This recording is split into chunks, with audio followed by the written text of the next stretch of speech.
Sveiki, mūsų kanalo Opozicijos televizija žiūrovai ir šiandien laidoje pokalbiai prie arbatos su Kęstučiu Skrebiu sveikinuosi su Seimo sveikatos reikalų komiteto nariu, atstovaujančiu Lietuvos valstiečių, žaliųjų ir krikščioniškų šeimų frakciją, gerbiamu Rimu Jankūnu.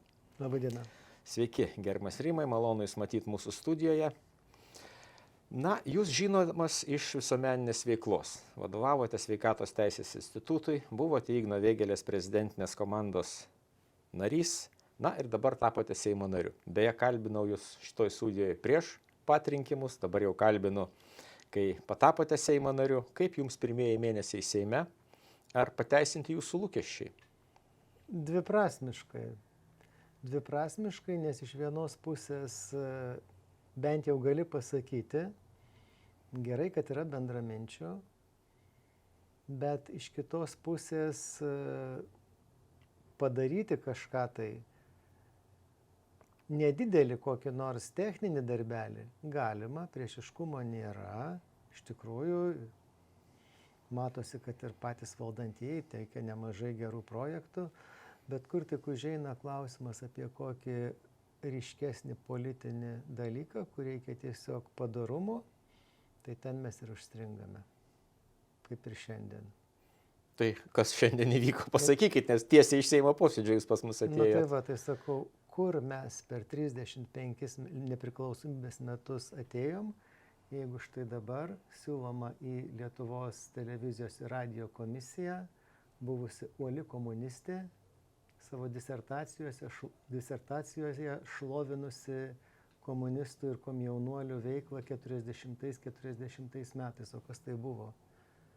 Tardymai, trėmimai, kankinimai, žudymas. Aš kalbu apie Ireną Šiaulienę. Nu, odiozinė asmenybė, taip. Ir gudriai padaryta, sukomplektuota 3. Tarsi yra kitų, kurie vieną palaiko ar 2 palaiko, tai ir sudėtinga balsuoti prieš net ir tie, kurie pilnai supranta, kad čia negerai. Tai tikėkime, kad pavyks rasti variantą, kokiu būdu pasiekti, kad išskirtumėm šitus 3 žmonės iš siūlymų, kad balsuotumėm atskirai, nes puikiai žinau, kad Seimo pirmininkas yra suinteresuotas neatskirti. Nu taip, jo partija teikia šitą kandidatūrą. Čia labai įdomi, jisai kalba apie 5. koloną ir teikia kandidatūrą, kuri, mano supratimu, yra tiesiogiai 5. kolonos kandidatė. Bet ten, jeigu kalbėt apie tuos 3 asmenys, tai man ir kitas dar vienas pilietis užkliuvo, jeigu taip galima pasakyti, nes vienas tai yra, na, sakykime, komunikacijos specialistas, mokslo daktaras, tai kur teikiamas socialdemokratų. Taip. Beje, tai aš pavardė man dabar iškrito. Martišius. Taip, teisingai, ponas Martišius. Tai iš tikrųjų nemanyčiau, kad ten jam galima turėti kažkokių pretenzijų, Taip. bet, sakykime, ponas Bagdzevičius, na tai jeigu mes prisiminsim neseną vasario 16-ąją, ir tą jo tradicinį vaidmenį balkonėlėje, tai prisiminkim, koks buvo kreipinys. Jūs be abejo prisimenat, bet aš galiu pacituoti, kad dabar aš Jums pristatysiu pirmąjį nepriklausomos Lietuvos valdovą. Nu, tai čia galima sakyti, kad suklydo žmogus, liežuvis susipynė, bet ne veltui turbūt sakoma, kad kas blaiviam galvoje, tai girtam ant liežuvio. Aš neturiu atsakymų, mes dar ir šiandien su gerbiamu Dainium Gaižausku diskutavom, tai ar čia buvo suklydo, ar čia buvo gilesnė mintis, Na, tai vat. ar čia žmogus tiesiog ironizavo, ne mums atspėti, kaip čia buvo, bet iš tikrųjų nuskambėjo gerai, tai ne karalius Mindaugas, o šitas veikėjas, kuris 87 rugpjūčio 23 buvo toli nuo visko, o kai prasidėjo minėjimai šitos šventės, tai jisai išstūmė tuos, kurie tenai buvo, kurie rizikavo, ir tą patį Petrą Gražulį išstūmė. Taip, kai buvo. O jisai dalyvavo, jisai buvo vienas iš jų. Jam net neleido šnekėti, kai buvo jubiliejinis mitingas, taip. Da kągi, gerai, grįžtam prie darbo Seime. Tai vėlgi, mano toks klausimas būtų, kas Jūs labiausiai, jeigu taip galima pasakyti, nustebino atėjus dirbti Seimą? Ar žmonės, kurie Jūs supa, ar pagaliau pats darbo pobūdis, ar jau pavyko įsivažiuoti Jums į darbą? Kas padeda, kas galbūt kelia iššūkių Jūsų manymu? Gal stipriai nustebinusių dalykų nebuvo. Aš kartojuosi, kad geriausias įspūdis to, kokią teko rasti frakciją. Iš tikrųjų, jinai tarsi iš 3 gabaliukų, bet tie gabaliukai taip sklandžiai susideda ir natūralu, kad kai kuriais klausimais turime skirtingas nuomonės, o kartais net ir visai priešingas, nes su Lenkais didžiąja dalimi klausimų juk sutampa nuomonės, bet yra vienas, kur jos skiriasi, bet niekas dėl to nesijaučia nepatogiai, niekas vienas kito nežemina, tiesiog diskutuojame, suprantame. Gal galėtų būti toks pavyzdys Seime, kai daug žmonių, akivaizdu, kad skirtingai mąstančių ir visuomeniai. Tai jeigu jisai mąsto kitaip, tai jis nėra priešas. Atėjo viena kolegė net įsijautrinusi po vieno įstatymo tenai diskusijos įtraukti ar neįtraukti į darbotvarkę. Mūsų pozicijos priešingos, bet aš taip draugiškai sakau, nu tai, tai va, mes kaip ir vienas kitą suprantam ir ten tiesiog, kur galim susitarti, susitarėm, kur negalim, bet tai visai neturi jokios įtakos mūsų santykiams ir dalykiniam bendravimui. Tai čia šitas yra pozityvas. Toliau pozityvas yra, kad iš principo geriems dalykams yra įmanoma sujungti daugumą, bet tokiems atsargiems geriems dalykams. Ir tokių atvirai priešiškų žmonių nėra daug. Aš kažkaip buvau tikrai labai prastos nuomonės ir apie konservatorius ir liberalus, bet tai nėra vienalytės partijos. Tai yra labai ten skirtingi žmonės ir net su visiškai skirtingomis pažiūromis ir net keista, kaip jie gali būti kartu. Nu, pas mus pavieniais klausimais taip nuomonės išsiskiria, bet tai yra pavieniai klausimai, o ne principiniai vertybiniai dalykai. Nu, pas juos yra skirtumų ir tarp principinių klausimų. Kaip taip gali būti? Taigi čia atrodo partija yra visuomenės dalis atstovaujanti tą ir kitą poziciją. O čia mes turim... Nu, aš taip žiauriai paklausiu tada jūsų, gerbiamas Rima, o gal jungia ne vertybės, ne pozicija, bet, na, sakykime, kiti dalykai? Kad ir materialūs. Na, tai jūsų tas klausimas, manau, kad jis yra kartu su atsakymu, nes aš vertybinio pagrindo jungtis ten kai kuriem žmonėm į kai kurias partijas, nu, aš jokio nematau. Ką jie veikia kartu? Nu, vat įdomu. Jūs arčiau sėdit, gal galite ir pasakyti. Aš net kartais paklausiu, sakau, bet taip draugiškai pasišnekum kartais ir su kitų partijų nariais ir net klausiu, bet sakau, man atrodo, kad mums su jumis žymiai lengviau rasti bendrą kalbą, negu jums ten su kažkurio partijos nariu. Taip sako. Aš aišku pavardžių nepasakysiu, bet pokalbis iliustratyvus. Tikrai taip. Na kągi, aš jau jūs pristatydamas paminėjau, kad dirbat sveikatos reikalų komitete, o prieš patekdamas į Seimą, na, jūs iš tikrųjų oponavote tuometinės daugumos vykdomai sveikatos politikai. Kaip jūs vertintumėte dabar priimamus sprendimus ir kokia bendrai yra nuotaika sveikatos komitete, sveikatos reikalų komitete? Nes aš žiūrėjau ten, ruošdamasis laidą, žiūrėjau jūsų laida su jumis kitose YouTube kanaluose, tai apie vieną personą iš komiteto, konservatorė Sėjoninė, nu jūs tokių keletą šiltų žodžių esat vienam kanale pasakęs. Taip. Tai apie sprendimus turbūt dar anksti kalbėti, nes kol kas girdime daugiau ataskaitų, parlamentinės kontrolės klausimai, ateis vienas kitas įstatymas matyti jau šitoje sesijoje.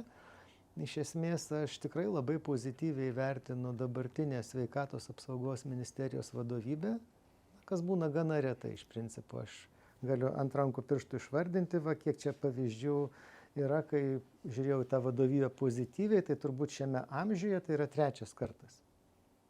Maždaug. Tai žmonės, kurie supranta, nori padaryti, aišku, jų galimybės ribotos ir kur yra kokių nors ryžtingesnių politiškai tenai jau netokių švelnių sprendimų reikia, tai aš abejoju, ar jie darys, bet akivaizdus noras yra padėti žmonėms. Žmonės šitie vadovybė supranta, kas yra visuomenės sveikata, nuo ko reikia pradėti. Tai Ir tas bendravimas yra toks labai kultūringas. Ir tas komitetas kol kas, aš aišku, ne su visais pažįstamais, bet, sakyčiau, 8 žmonės, su jais visai malonu bendrauti, dirbti.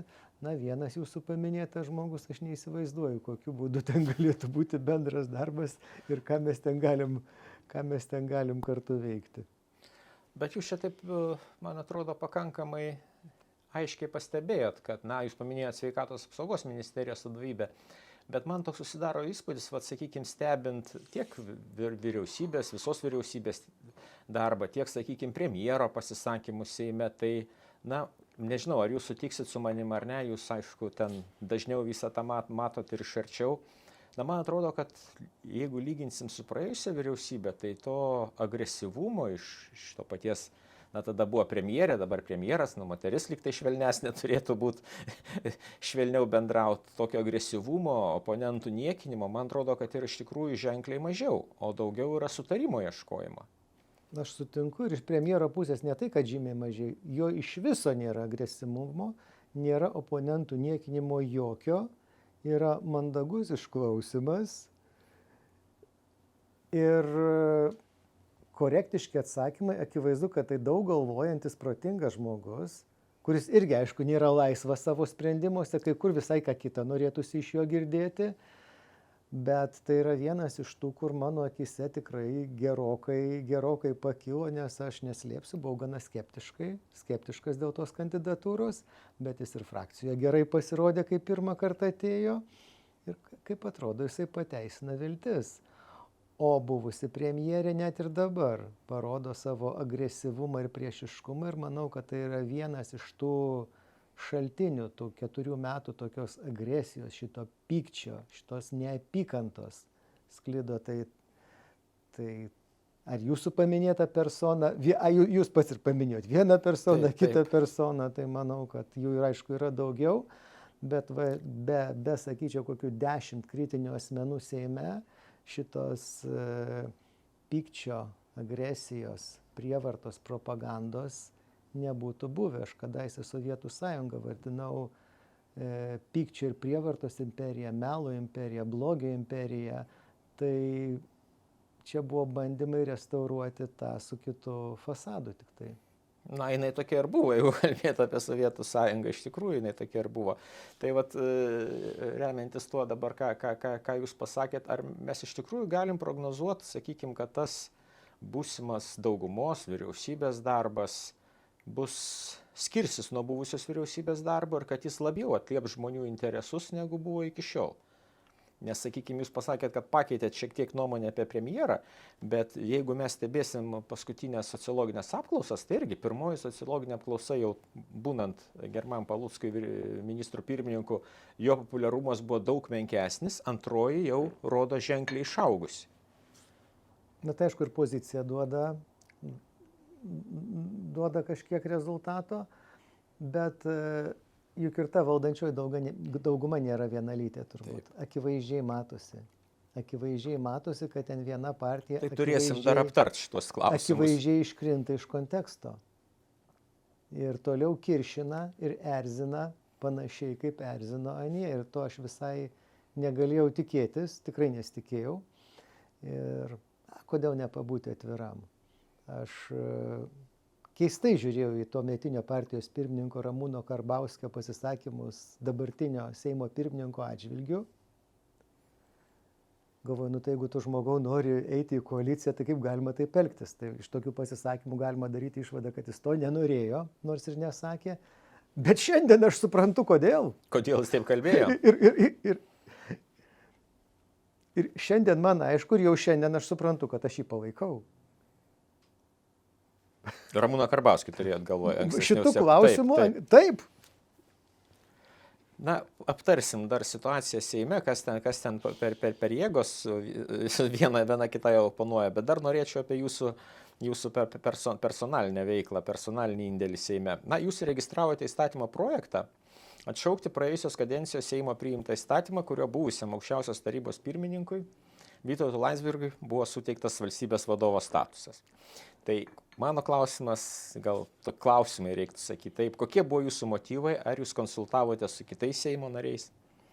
ar tiesiog tokia grinai asmeninė iniciatyva, o jeigu grinai asmeninė, tai kodėl jūs tą padarėte? Be abejo, tarp Seimo narių yra ir draugų, su kuriais gali ir neformaliai pasikalbėti. Turiu ir šiaip daugybę draugų ir be togi mes visi prisimenam istoriją. Be abejo. Man teko čia prieš savaitę, prieš 2 nepilnas gal kalbėti su gerbiamu Medalinsku, kuris buvo šalia. Tai man ta valanda pokalbio buvo kažkoks stebuklas istorijos pamokos, tai ko nesužinosi iš vadovėlio. Ir tas dar labiau sutvirtino poziciją, kad labai gerai tai padaryta. Aišku, dabar tas nepraeitų, reikia galvoti, kaip čia išspręsti, bet va čia tas klausimas, kai smulkmenas, mažus gerus darbus valdantieji sutinka daryti, bet esminių problemų valstybėje, nuo ko visas prasideda, dėja jie nesutinka spręsti. Juk mes prisimename istoriją, mes prisimename, kada atsirado prezidentas Konstitucijoje. Aš kažkaip galvoju, kad gal atsakymas į jūsų klausimą netiesioginis, bet gana tikslus būtų po to, žinant Konstitucinio teismo išaiškinimą, kad jis negali būti paskelbtas prezidentu, Maleckaitė sako, kad mes ir nepaskelbėm šitą, kaip jinai. Ką turit galvoje? Buvusią Grybauskaitės patarėją? Ne, šitą geriausiai pamiršau net pavardę. Ta, kuri pedofilų žinutės rašė. Radvilė Morkūnaitė Mikulėnienė. Va, atsiprašau. Tai jinai sako, tai mes paskelbėm vadovų, o ne prezidentų, o 77 Konstitucijos straipsnis sako, kad prezidentas yra valstybės vadovas. O gal atvirkščiai ten parašyta, nebeatsimenu. Esmė vis tiek ta pati. Bet esmė nuo to nesikeičia, tai mes padarėm šitaip, tai palaukit. Aš irgi puikiai atsimenu ir man atrodo, kad vienas iš argumentų, kad mums nereikia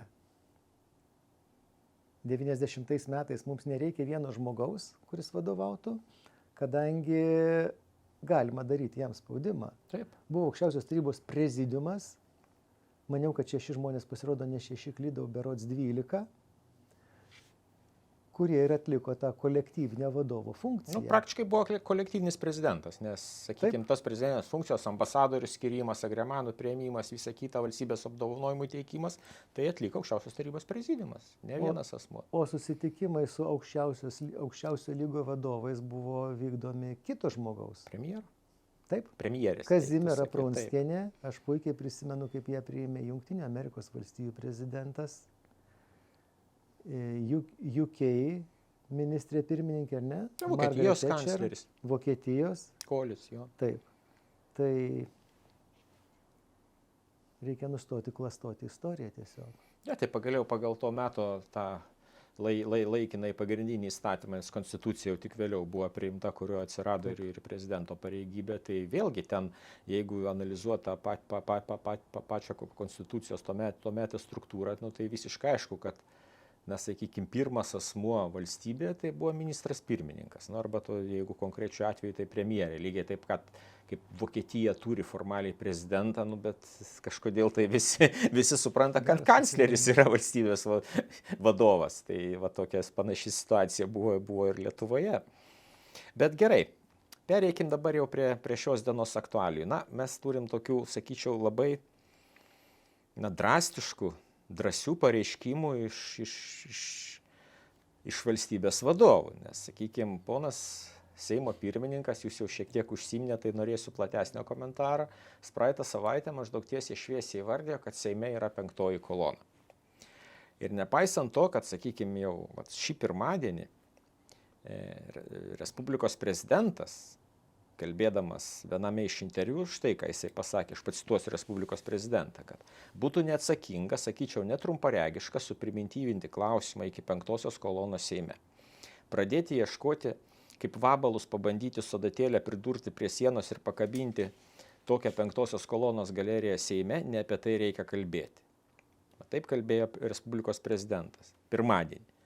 Tačiau antradienį Seimo pirmininkas, jisai nesitraukia nuo savo žodžių apie tai, kad jisai mato besiformuojančią 5. koloną Seime ir jisai vėlgi netgi įvertindamas prezidento žodžius, štai ką sakė apie Seimo pirmininkas, kad jo žodžiai apie besiformuojančią penktąją koloną ne kaltinimas, o rimtai pasakyta frazė.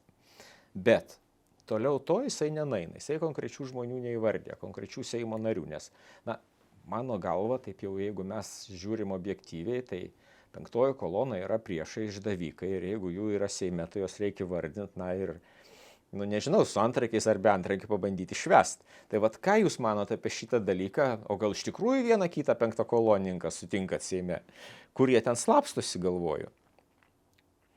Aš manau, kad taip. Tik tai jisai turbūt turi galvoje kitus žmonės. Ir kai mes kalbame apie KGB bendradarbių išviešinimą, apie žmonių, kurie uoliai tarnavo okupantui, vėl skirimą į labai svarbias pozicijas, tai kai kalba apie penktą koloną, aš pirmiausiai turiu galvoje šitą dalyką. Bet Skvernelis galėtų pats pasakyti, apie ką jisai kalbėjo ir kokiais remdamasis argumentais. Jeigu jisai kalbėjo apie tuos žmonės, ką mes dabar galime nuspėti, tai labai norėčiau pamatyti, kuo remdamasis. Ir bijau, kad čia Seimo pirmininkas pasielgė kaip anekdotė, pagal vieną bobą pasakė. Be nieko, lygioj vietoj. Kitaip sakant, apdergė, nežinodamas ką, nežinodamas dėl ko.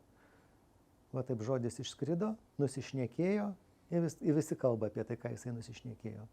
Jo, bet ta prasme tai būtų galima, galbūt aš sutikčiau pilnai su jumis, kad galbūt jisai taip vat, na, jam išsprūdo žodis, bet pirmą kartą jisai tą frazę pavartojo praėjusią savaitę, kaip jau minėjau, šį pirmadienį, na, Respublikos prezidentas sako, nu palaukit, nu, negalima taip šnekėti, nu, neatsakinga, bet antradienį Seimo pirmininkas vėl sako tą patį, tai jo labiau, kad ir Valstiečių ir Žaliųjų sąjungos narys Valius Ąžuolas, jisai jau praėjusią savaitę kreipėsi į Seimo etikos ir procedūrų komisiją su prašymu, na, kad Seimo pirmininkas atsakytų už savo žodžius. Vėlgi, na, turbūt lauksim sprendimo, bet Seimo pirmininkas nepatikslina, apie kokius parlamentarus jis kalba, ragina pažiūrėti balsavimus, bet neatskleidžia daugiau. Tai kur ta riba, kad kaltinti savo kolegas, na, praktiškai išdavystę? Aš irgi manau, kad balsavimus žiūrėti reikia, žiūrėti gerai, bet iš to nereikia daryti propagandos, o kiekvieną dalyką nagrinėti ir sudėti argumentus. Nes viena pusė turi argumentus, kita jų neturi. Ir užsiima tokia komunistinio stiliaus propaganda. Galimai penktoji kolona vykdo komunistinio stiliaus propagandą, kadangi tai yra šitos pusės ideologija. Kągi, ir dar vienas toks įdomus dalykas, nes vėlgi turim tokį aktyvų Seimo narį Matą Maldeikį, kuris, na, jisai savo socialiniam tinkle maždaug rašo štai ką, kad reaguodamas į Seimo pirmininko Sauliaus Skvernelio, krašto apsaugos ministrės Dovilės Šakalienės pareiškimus apie penktąją koloną Seime, na, krašto apsaugos ministrė vėlgi panašią mintį yra išsakę, jisai teikia įstatymo projektą, kad būtų pakeistas priesaikos tekstas.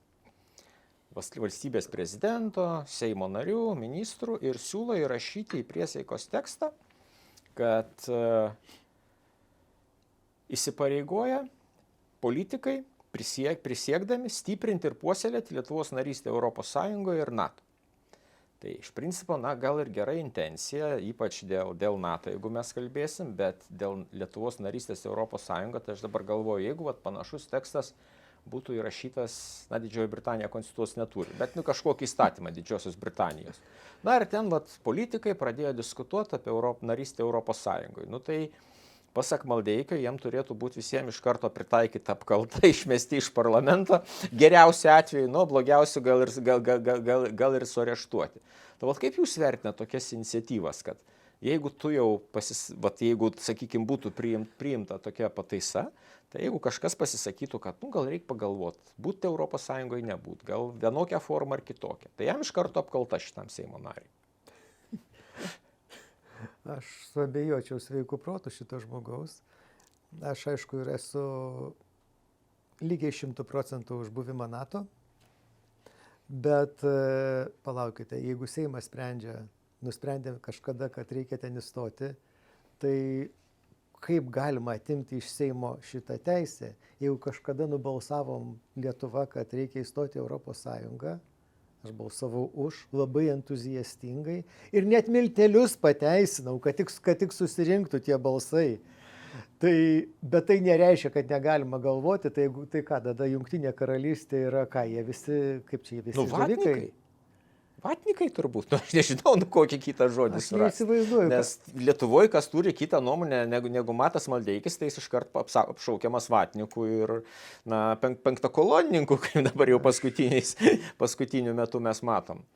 Aš neįsivaizduoju, kad tas žmogus šneka savo autoritetingą nuomonę ir tais klausimais, kuriuose supranta lygiai tiek pat, kiek gatvėje skrendantis balandis. Dabar aš jau grįžtu prie vakcinų.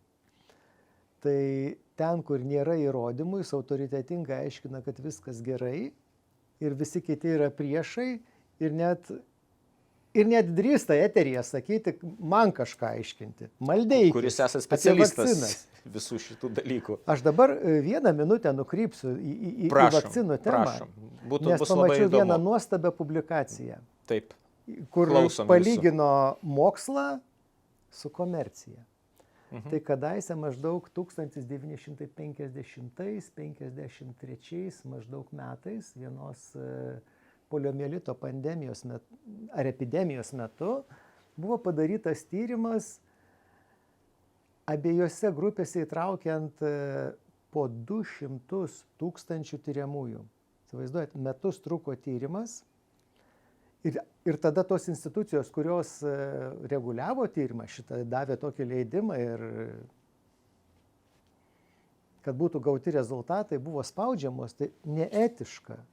Tai skiepykim visus, išgelbėsim. Būtumėm iki šiol ginčijasi. Ir ką gavom? Gavom, kad vakcinos grupėje berods 100 000 vaikų tenka skiepytųjų grupėje berods 17 sunkaus paralyžiaus atveju nuo poliomielito, neskiepytų 61. Va, mes turim aišku rezultatą, žiūrėkit, ten galėjau truputį sumažinti skaičius, supainioti skaičius, bet turime aišku rezultatą. Va, ar 40 ar 50 žmonių iš to 100 000 mes išgelbėjome nuo labai rimtos problemos. Va čia buvo mokslas. Mes įvertinom, kokia yra santykinė rizika, čia keletą kartų sumažina to poliomielito riziką, ir kokia absoliuti rizika, kiek jinai sumažėja. Su COVID mes neturėjome mokslo, mes tokių duomenų negavome. Mes kuo rėmėmės? Antikūnais. Bet man neįdomu antikūnai, nes aš nežinau, koks to rezultatas, kas iš to.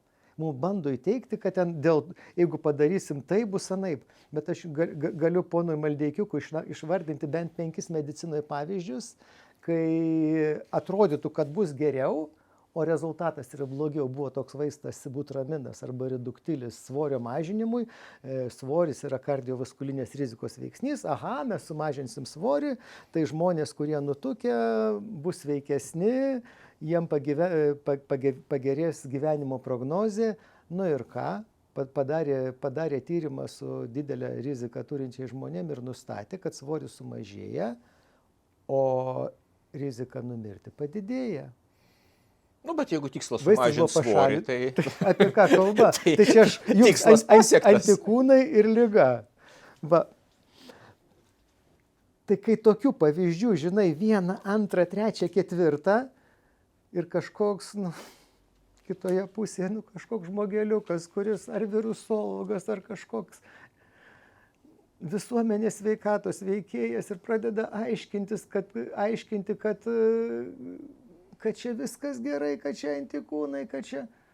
ką su tokiais gali diskutuoti? Sunku turbūt turėtų būti jum kaip tos srities specialistui su jais diskutuoti.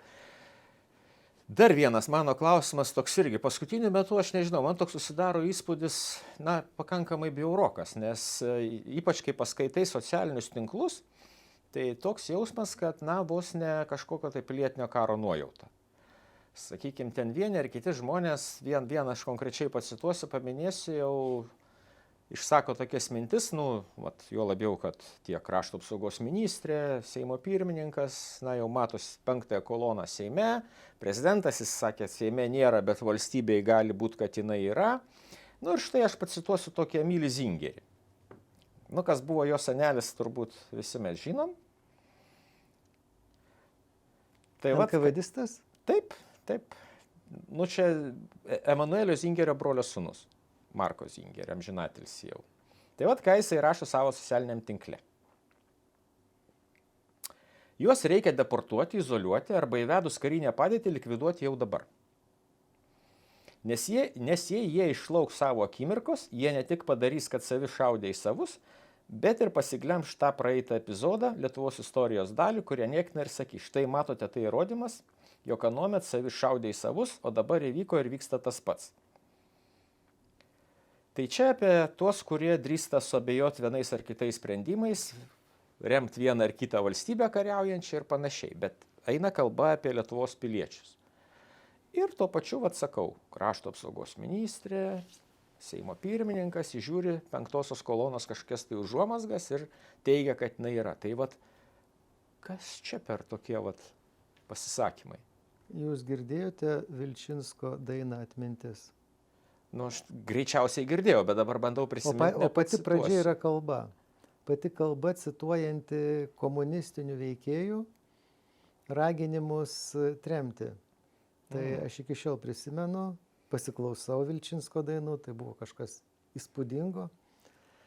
Tai prasideda maždaug tokiais žodžiais, kad mes turime kovoti su vidaus priešais visokiamis priemonėmis ir viena iš pagrindinių priemonių yra nacionalistiškai nusiteikusių elementų ištrėmimas į mažai apgyvendintas vietas, priverčiant juos atlikti visuomeniai naudingą darbą. Tai jeigu čianai yra palikuonis šito NKVDisto, kurie tą darė, tai čia viskas gražiai susirenka. Ir man atrodo, kad reikia panagrinėti, ar čia nėra giminės sekoje to, ko jie ieško kitoje pusėje. Nes ten dar, čia jau pacituosiu iš atminties, tokia irgi viena savanorė, kuri, veža jinai paramą Ukrainai, vėlgi nežinau, veža, neveža, ten bent jau fotografuojasi tenai su kariškiais, tai jinai irgi tiesiai šviesiai sako, kad jeigu bus kažkokia diena X į Lietuvą ateis, tai jinai pati gaudys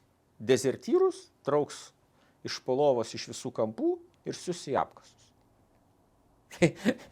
Aš nežinau, kur mes su tokiom kalbom naisim ir ar jūs nematot iš tikrųjų čia tos visuomenės supriešinimo didelio pavojaus šitoje vietoje? Matau ir labai blogai. Ir tai tokie žmonės kompromituoja pačią pagalbos Ukrainai idėją. Nes aš tikrai turiu ir ne vieną iš draugą, kuris veža paramą Ukrainai, nesireklamuoja, nepriešina.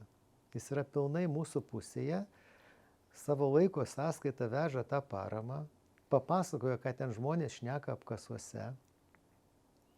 Nė vieno euro, aišku, nėra pervedęs Blue Yellow, nes jisai žino, kad tai, ką nuveš, tai tie žmonės tikrai gaus.